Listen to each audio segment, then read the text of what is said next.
Hi, I'm Quincas and I'm a synth DIY guy. Welcome to my video review of Sonic Potion's Descent, a dual voltage controlled Decay envelope generator. Sonic Potions was kind enough to send me 2 of them, and now they're an essential part of my main system. Most percussion voices and even some lead and bass sounds really only require a decay control, since you'd want them to have a snappy fast attack anyways, especially for the amplitude envelope. Which is why having a few of these in the rack is such a good idea, as they free up more complex EGs for other things. Each one only takes up 6 HP and features 2 EGs, with a switch to select between gated or ASR operation and trigger or AD mode. Each envelope generator has a manual decay control, a decay CV input, as well as a gate input, EG output, and internal trim pots to set the response curve from exponential to linear. The kit comes in a plastic envelope and includes all of the electronic components, panel hardware, printed circuit boards, an anodized aluminum panel with really nice graphics, the power cable, and mounting screws, as well as some chewing gum, a sticker, and a postcard. It's a pretty simple project, only took me a couple of hours to build each one. The build guide, which is available online, is super detailed, containing step-by-step instructions. Do follow them carefully, as this video is only a simplified overview. The resistors on this module are mounted standing up, so we won't start with them. Instead, we'll start by placing and soldering all of the flat diodes and the small ceramic capacitors on the main board.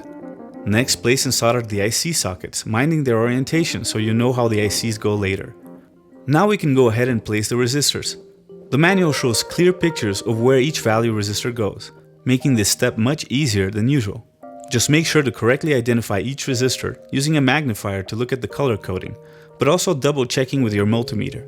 Next, go to the vertically mounted diodes, just 2 of them. Then the transistors, all of them with the flat part facing inward, toward the IC sockets.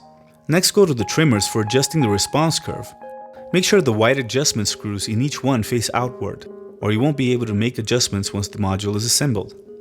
Now place and solder the 2 electrolytic capacitors, minding their polarity. Next, place and solder the female board connector on the component side of the board, and the male power header on the bottom side. You can plug in the ICs now, again making sure they're correctly oriented. Now on to the panel PCB. Start with the 2 signal diodes, also minding their polarity. Next, go the 4 ceramic capacitors, followed by the single 8-pin IC socket.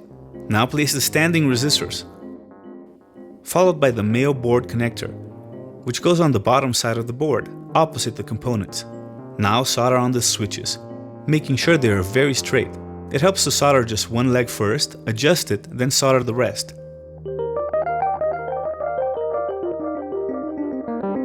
Go ahead and plug in the IC into its socket. Now put a screw through the top of the hole on the PCB and tighten the spacer on the bottom. Place but do not solder the panel components. Start with the 6 jacks, then place the LEDs checking their polarity. Long leg is positive. Next, push in the pots. Place the plastic spacers on top of the pots. Then place the panel. On my build, I wasn't able to use the pot washers. It was too tight a fit, so I skipped them and just used the nuts. Tighten the jack nuts too. I have a special tool for that, but you can just use the tip of a flathead screwdriver to push them tight. Push the LEDs through their holes. Now you can go ahead and solder all of the panel components. Trim the jack leads so they don't short with the caps later. Put on the knobs and the knob caps so they point at 7 o'clock with the pots in their minimum position.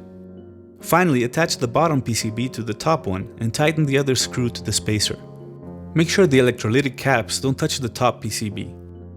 Check the power rails for shorts with your multimeter. Plug in the power cable with the red stripe down, and you're done. Now let's see it and hear it in a demo patch I made. 4 voices with a decay of each one controlled by a different random voltage.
That's it. Hope you liked the video. If you haven't already, please hit the like button and subscribe to my channel. Stay noisy.